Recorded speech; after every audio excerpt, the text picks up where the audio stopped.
we now move to everybody's favorite deep dive last year. Oh yeah, here we The go. current most viewed video on our channel by like a long shot. With the most dislikes and the most comments are our friends in Minnesota. Hello, everybody. It's your time again. But notice this isn't a deep dive. This is a not so deep dive. So you can take all your comments about this not being deep enough and put them in your ice fishing holes or something. I don't know. What are they doing in Minnesota? Complain?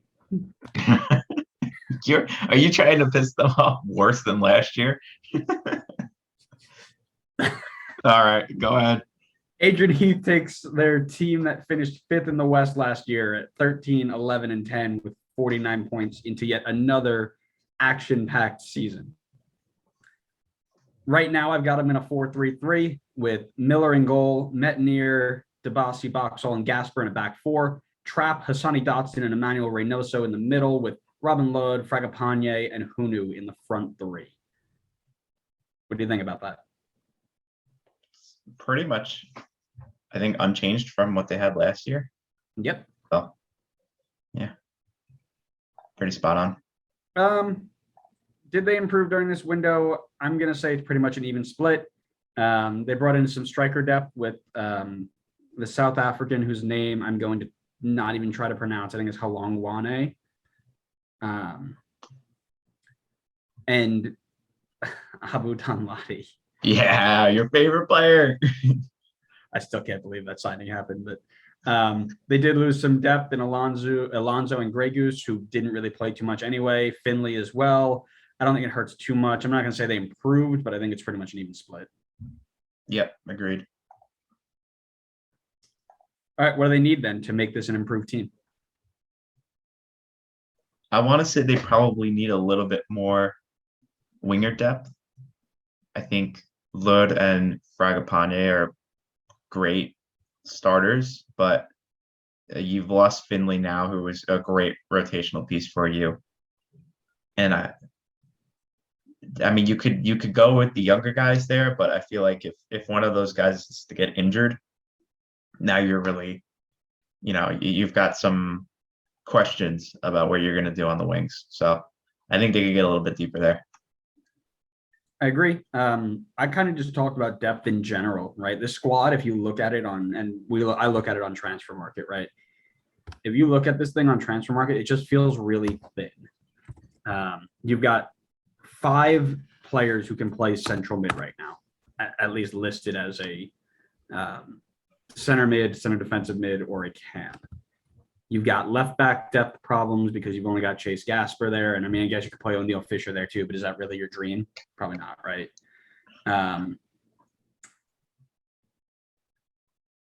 Yeah, it just feels really thin. So I'd say really center mid depth, left back depth, winger depth. Just more players. They just feel all the players. It feels like if one person gets hurt, this team just falls apart. Like if Emmanuel Reynoso gets hurt, this team will finish bottom of the list.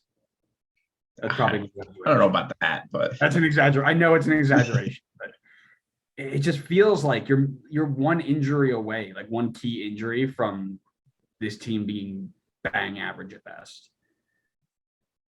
Well, I'm pretty sure they have another designated player spot open. So let's see if they use it. Are you leading into my biggest question for the season again? Absolute. I can actually see your notes. I hate to break it to you. Evidently, you can. All right. What's next? Who was their best addition? Gonna say. Don't even think about it. Probably. I'm not even gonna try to pronounce it. The South African striker. I think you said it was like Halong Wane or something like that. Yep. Yeah, I think he's their best addition because it's between him, Abu Danladi, and I think Eric Dick. Yeah, so it's a pretty straightforward answer for me. The answer is Eric Dick. Obviously, if you don't have a fourth string goalkeeper, what are you? No, it's of course Halong Wane. I'm interested to see how they use him. Right, Hunu is obviously your number one, but where are you going to fit him in, and what does he bring? Because obviously, my knowledge of South African strikers at U22 level is not as strong as I'd like it to be. So I don't quite know what he brings to the table, but I'm very interested to see what he does. I like it a lot because I was looking back at Unu's numbers from last season, and there's a lot of games that he did not go the full 90. I think I wrote it in my write-up for him. I think Unu went 26 appearances last season, and only twice he went the full 90. So No kidding. he's going to get a lot of like transition time where he can get a few minutes, not really have a ton of pressure on him, and kind of get used to the game, the play style here. So I think it's actually a perfect situation for him to just kind of adjust slowly and not be rushed into things. That tells me Abu Danladi is playing 25 games this year, and that makes me absolutely sick. He might play a bunch of games. God, that's awful. Listen, Ben Minnesota hasn't scored more than 2 goals in 4 years. Minnesota has a quota of having bad strikers on their team. Last year it was Ramon Avila. Now it's Abu Danladi. How dare you? Who's their biggest loss? I'm